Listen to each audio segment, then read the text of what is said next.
Biotransformación, metabolismo. La toxicocinética incluye todo lo que pasa con el insecticida desde que se pone en contacto con los insectos hasta terminar el proceso de intoxicación.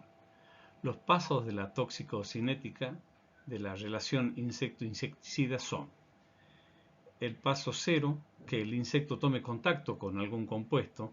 Esta interacción se tiene que dar porque si, por ejemplo, el insecticida está encapsulado en celulosa, solo entra en contacto con la plaga, pero no con los enemigos naturales, y por lo tanto hay una toxicocinética solo para la plaga y no con el enemigo natural, y entonces esa es una forma de buscar selectividad.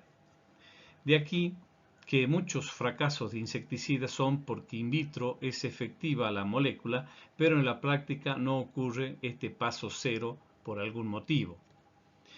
El paso 1 es la penetración, para el cual ya vimos que hay tres vías fundamentales. En el paso 2, la distribución. Una vez que el insecticida logró al hemoceloma, ingresó al hemoceloma, se distribuye por la hemolinfa en ese interior para alcanzar algún centro vital donde va a actuar. El paso 3 es la biotransformación. Durante el proceso de distribución, el insecticida entra en contacto con enzimas y sufre ahí una serie de cambios. El paso 4 es la interacción con el sitio de acción y el paso 5 es la excreción. Nos detendremos en la biotransformación, es decir, en el paso 3, que siempre tiende a modificar la molécula tóxica para deshacerse de ella. Pero en realidad, no siempre se logra ese objetivo. Por eso, debido al resultado obtenido con la molécula tóxica, a estos procesos de biotransformación se los puede dividir en dos grandes grupos, muy diferentes entre sí desde el punto de vista de la intoxicación del insecto: los detoxificantes y los activantes.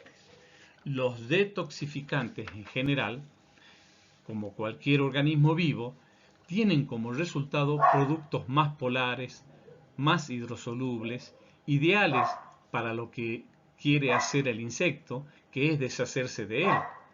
Así lo pueden eliminar por orina o por heces. Los activantes son los que los insectos hacen pensando en que lo que están degradando, pero en realidad los convierten en compuestos mucho más tóxicos que el de origen. Por eso también se los llama biotransformación suicida. En el proceso de biotransformación que sufre la molécula tóxica para poder ser excretada, se reconocen dos fases. La fase 1 es la modificación de la molécula tóxica que está dentro del insecto a una más polar para poder eliminarla por excreta o por orina. Esto ocurre en cualquier organismo. Por ejemplo, metabolismo de fase 1 sería oxidarla, es decir, introducir un oxígeno para así volverla más polar. Segundo, desdoblar un éster en dos sustancias más polares, un ácido y un alcohol. Muchos insecticidas lo son. Y 3, conjugarle o agregarle una molécula de glutatión, un tripéptido, directamente a la molécula tóxica original. Y la fase 2 también es un proceso de conjugación, pero en este caso sobre la molécula que ya pasó por la fase 1. En esta fase le pegan o conjugan a esa molécula que ya sufrió una biotransformación en la fase 1, otra molécula que también es más hidrofílica, más polar, más extractable. Las moléculas usadas para esta conjugación son por lo general hidratos de carbono o aminoácidos o péptidos. Y cuando ya tenemos la molécula así modificada, es excretada, es decir, el resultado es la excreción. En la detoxificación de insecticida son más importantes tres grupos de enzimas que actúan en reacciones de fase 1. La primera, oxidasa de función mixta. Producen oxidación de la molécula tóxica para hacerla más hidrosoluble y poder excretarla. Actúan con un citocromo llamado P450 que introduce un átomo de oxígeno en la molécula tóxica. Así tenemos los detoxificantes. Si R' era un hidrocarburo aromático por oxidación, pasa a fenol. Si R', si era un radical alquílico, pasa a alcohol. Pero en ese intento de hacer a una molécula cada vez más polar para poder excretarla, en realidad puede resultar un mecanismo suicida y terminar logrando una molécula más tóxica. En el caso de los activantes o suicidas, cuando oxidan la unión fosfato-azufre de tionofosfato, sin actividad sobre la enzima acetilcolinesterasa o una fosfato oxígeno de fosfato, que sí es inhibidor directo de la acetilcolinesterasa, no es una reacción esperando obtener ese resultado, sino que la idea era oxidarla para hacerla más hidrosoluble y poder excretarla. En otro intento de oxidar a una molécula para hacerla más hidrosoluble y poder excretarla, oxidan algún azufre de un extremo del radical AA y lo pasan primero a sulfóxido y luego lo oxidan aún más, llevándolo a sulfona. Ambos productos son mucho más tóxicos, como se ve, sulfóxido a sulfona. Todo esto puede ocurrir gracias a que las oxidasas de función mixta son versátiles, es decir, actúan sobre muchos sustratos y por eso son barrera defensiva de los seres vivos, aun cuando también algunas veces resulten estos metabolismos suicidas al actuar. Esta vía metabólica prevalece en la detoxificación de piretroides en insectos. En el segundo caso, las hidrolasas o esterasas es otro sistema enzimático importante en la detoxificación, ya que son las que rompen uniones éster en ácido más alcohol. El éster es mucho menos polar que un ácido o un alcohol por separado, o sea, que lo llevan también a productos más polares, más hidrosolubles, para poder excretarlos. Hay diferentes grupos de esterasas, de los cuales nos interesan. Las carboxilesterasas, romper ésteres alifáticos, estas son fundamentales para detoxificar piretroides en mamíferos. Por hidrólisis dan ácido permetrínico más alcohol. La acetilcolinesterasa por ser el sitio de acción de los insecticidas fosforados y carbámicos. En el caso del glutatión alquiltransferasas, son las enzimas las que agregan o conjugan una molécula del tripéptido glutatión directamente a la molécula tóxica original. Esta vía metabólica prevalece en la detoxificación de fosforados en mamíferos.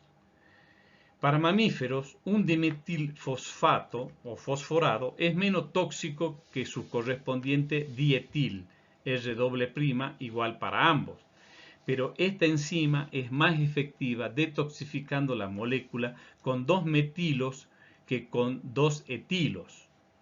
Pero esa diferencia no se da en insectos, porque no lo degradan por esa vía enzimática, por lo que ambos son muy efectivos insecticidas. Durante la biotransformación, una misma molécula tóxica que penetró al interior del insecto puede ser atacada a la vez por toda la batería de enzimas de ese insecto y así romperse en varias partes simultáneamente.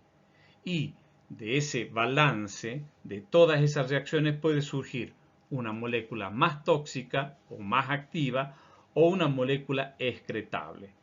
No es que ocurra solo una u otra de esas reacciones. Sinergistas. El término sinergista se reserva para aquellos productos que, per se, no son activos, pero que producen cambio en la biotransformación que llevan a que en el compartimento interno del insecto se acumule mayor concentración de algún compuesto tóxico. El resultado es más actividad de ese compuesto tóxico. ¿Qué biotransformaciones bloquean para lograr mayor efectividad los insecticidas? Aquellas que degradan al compuesto o a los metabolitos activos. O sea que son sustancias inactiva si se lo aplica por sí sola, que pueden bloquear esas reacciones controladas por enzimas porque la inhiben. Actualmente, el único en uso es el inhibidor de la oxidasa de función mixta, que se llama butóxido de piperonilo, que contienen muchas formulaciones comerciales de piretroides. Existen otros para otras enzimas, pero con ellos se está trabajando en forma experimental. El butóxido de piperonilo, aunque siempre se lo relaciona con los piretroides, no es específico de piretroides, sino de las enzimas de oxidasas de función mixta.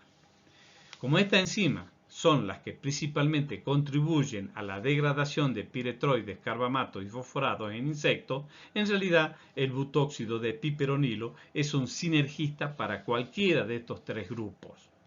Pero en el caso de fosforado, solo lo son para los que tienen la unión fosfato. ¿Por qué? ¿Qué pasa si se usa butóxido de piperonilo con los fosforados que tienen una unión tiol o ditiol, fosfato azufre? Reduce su toxicidad porque al inhibir las enzimas oxidasas de función mixta no es oxidado a fosfato, que es el único que actúa sobre la enzima acetilcolinesterasa. Entonces, si se usa un butóxido de piperonilo para fosforado con la unión fósforo-azufre, resultaría no efectivo como insecticida, aun cuando también se disminuiría la toxicidad a mamíferos, pero ¿para qué nos serviría? El uso exclusivo del butóxido de piperonilo para piretroides se debe a que se aprovecha que las vías de degradación en insectos y en mamíferos son distintas. La diferencia está en que los insectos las degradan más rápido por las vías de la oxidasa de función mixta, por lo que al inhibir esas enzimas con este sinergista se logra mayor efectividad. Los mamíferos usan más la vía de las carboxilexterasas que para degradar a los piretroides, por lo que si se usa un sinergista que es inhibidor de las oxidasas, no se afecta la toxicidad para mamíferos. Por eso solo se usa piretroides al butóxido de piperonilo para retardar esa degradación en insectos y así lograr que sean más efectivas y se necesiten menores dosis con la seguridad que la toxicidad mamífero no se ve alterada. Porque si no hay diferencias entre insectos y mamíferos en las vías de degradación, al usar un sinergista se lo hace más efectivo pero a la vez más tóxico a mamíferos. Por eso no se usa el butóxido de piperonilo con insecticidas fosforados y carbámicos, porque si bien resultarían más efectivos para insectos, podrían ser mucho más tóxicos a mamíferos también, y por supuesto al hombre y al operario. Y de acuerdo con este criterio del ecológico del MIP, se debe tratar de producir el menor daño posible, no solo al ecosistema, sino también al operador y consumidor. En el caso de la potenciación, se vio que los fosforados que tienen fósforo-oxígeno potencian, es decir, lo hacen igual más tóxico a mamíferos, a los piretroides, por lo que no se debe aplicar juntos. Esto es porque los fosforados con mayor fósforo-fosfato inhiben las carboxilesterasas, enzima que los mamíferos usan principalmente para degradar piretroides. Si esas enzimas son inhibidas, los mamíferos no pueden degradar a los piretroides y por lo tanto son más tóxicos. Selectividad de insecticida. ¿Selectividad con respecto a qué? Si no se aclara nada, la selectividad se refiere a mamíferos. De lo contrario, se debe aclarar para qué es selectivo. Por ejemplo, el endosulfán es selectivo para enemigos naturales, o la formulación de encapsulado en celulosa es selectiva para insectos benéficos. La selectividad se puede dar por A. Diferencias en el blanco de los insecticidas, o sea, el sitio justo donde van a actuar. Por ejemplo, los insecticidas fosforados y carbámicos son neurotóxicos y actúan inhibiendo la enzima acetilcolinesterasa. El blanco de esos productos es una enzima que tiene dos sitios activos, el sitio esteárico y el sitio aniónico. La distancia entre ambos sitios activos medida en Armstrong es la diferencia en la enzima de la mosca que es la de los mamíferos, Si la molécula de insecticida se acomoda o encaja bien en ambos sitios activos, puede inhibir a ambas. De lo contrario, no la inhibe. Pero puede haber un tamaño de molécula de insecticida que inhiba la enzima de la mosca y no la del hombre. Esto lo haría selectiva y sería menos peligrosa. B. Diferencia en el equipo metabólico de las distintas especies. O sea, que los mecanismos de activación o degradación para distintas sustancias pueden ser diferentes en las distintas especies. Pero hay muchas diferencias entre vertebrados e invertebrados en cuanto a equipos metabólicos o enzimas que juegan en la activación y degradación de sustancias. En el caso de B1 vamos a ver las diferencias en reacciones de detoxificación. Por ejemplo, el mercaptotión, nombre comercial malatión, es un ditiofosfato muy poco tóxico para mamíferos. Tiene una DL50 de 1000 miligramos por kilo. Tiene un grupo selectófero esta molécula. Para que esta molécula sea activa, primero debe pasar a fosfato, pero en los mamíferos, antes de oxidar esas dos uniones fósforo-azufre, lo atacan esterasas que rompen las uniones carboxiéster, dando dos ácidos, y de esa forma ya la molécula no es tóxica porque no encaja en los sitios de la enzima. Después, cuando en un paso posterior logran oxidar esas dos uniones fósforo-azufre llevándolo a fosfato, ya el R' es diferente y la molécula no encaja en la enzima, por lo que ya esa molécula no es activa. Los insectos no siguen esa misma vía metabólica, sino que, por el contrario, ellos rápidamente lo oxidan al correspondiente fosfato, el malaxón, que es muy activo sobre la enzima, y por eso el mercaptotión o malatión es un insecticida muy efectivo. El R' no es atacado al principio en los insectos.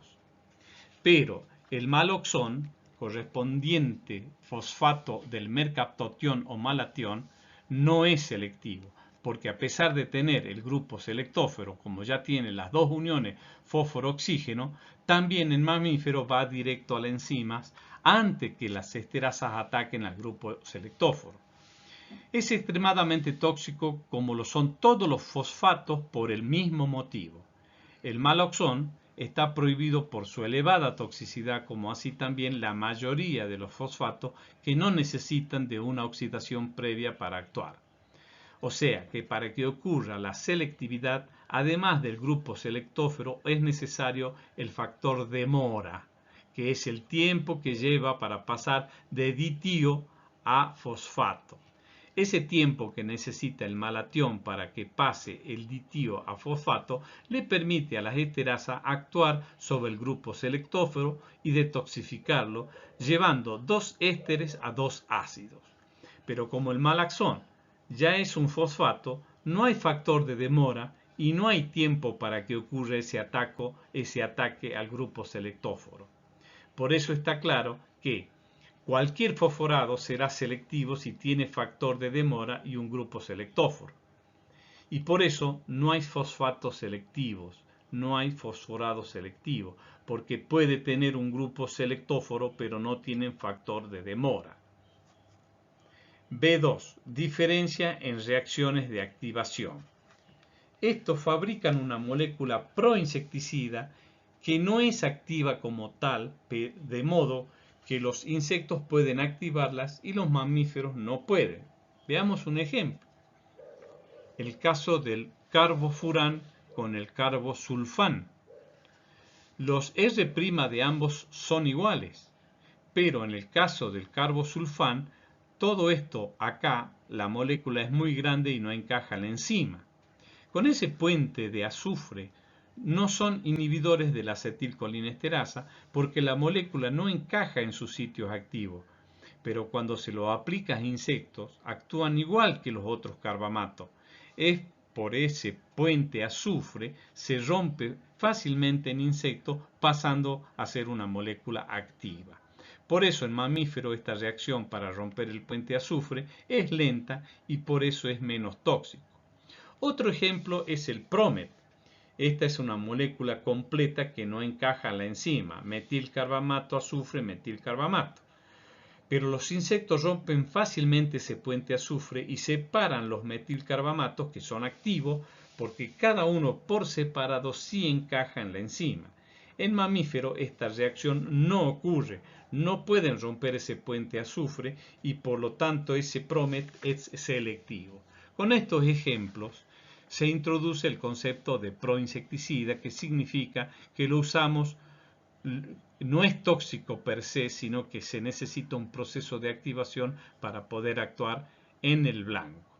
El carbosulfán es un proinsecticida y no así el carbofurán.